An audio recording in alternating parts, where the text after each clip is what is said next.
Deputeti i Partisë Demokratike të Vlorës Bujar Leskaj thekson se për investimin madhor në Zvërnec nuk mund të fajsohet në asnjë mënyrë investitori, kushdo qoftë ai, pasi çdo subjekt ekonomik kërkon të ushtrojë aktivitetin e tij brenda kornizave që i krijon shteti, por nuk mund të fajsohen me faj as qytetarët, të cilët mbrojnë pronën e tyre të trashëguar. Leskaj vesh me faj qeverinë dhe shtetin shqiptar. Rama duhet t'u japi llogari qytetarëve shqiptar sepse ka gjeneruar ndryshimet ligjore në ligjin për zonat e mbrojtura që sollën edhe përplasje në Zvërnec. Duhet të përgjigjet për pasojat që këto ndryshime ligjore dhe ligje të tjera të qepura me porosi kanë sjellë në terren.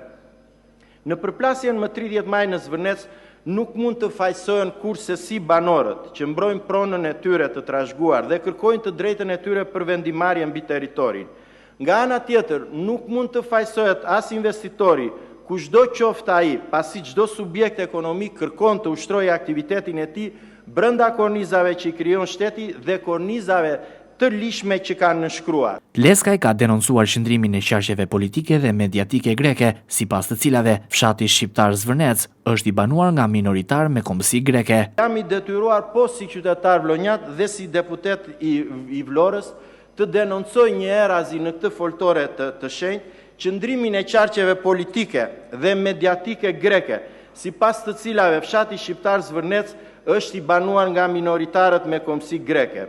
Gjykoj se është diçka shumë e shëmtuar, përdorimi një ngjarje të veçantë si dhuna në Zvërnec për të mbështetur pretendime politike ose historike të pabazuara që nuk përputhen me realitetin demografik dhe juridik të zonës. Zvërneci është një nga fshatrat më të njohur të zonës së Vlorës, me një histori të dokumentuar shqiptare, edhe një minutë lutem, ndërshekuj.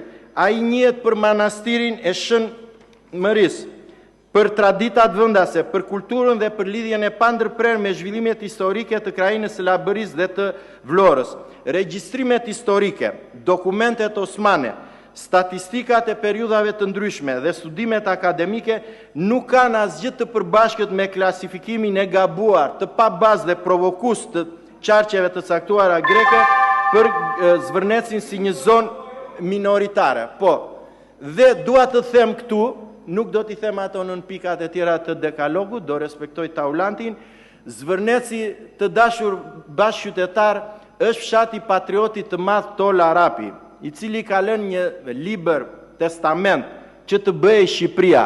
Patrioti Tola Arapi është i jati i poetit të shuar vlonjat Fatos Arapi. Është i jati i Vllas Arapit, një hero antifashist dhe luftëtar i lëvizjeve për liri dhe demokraci, i cili është vrarë në 46 nga intrigat e sigurimit të asaj kohe.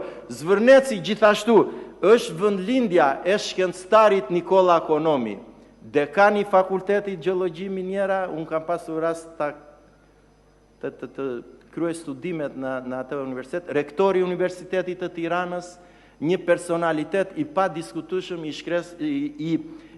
shkencës së gjeologjisë shqiptare. Si deputeti i Vlorës, Bujar Leskaj dënon me forcë dhunën e ushtruar ndaj protestuesve në Zvërnec. Nuk mund të ketë asnjë justifikim për sulme fizike, fyerje, kërcënime apo forma të tjera agresioni ndaj protestuesve paqësor.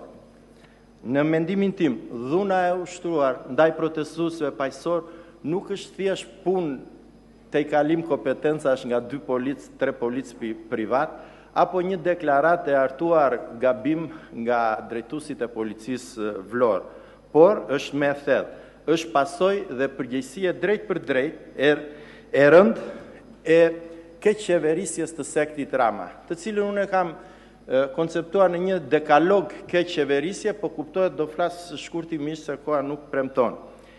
Rama është generatori i përfshirjes, i përplasjes sociale dhe i mungesës së transparencës. Cili ka krijuar në Shqipëri kushtet e mungesës së transparencës, të përplasjeve sociale dhe të mos informimit të qytetarëve? Ky është Edi Rama, kryetari i sektit në qeverisje.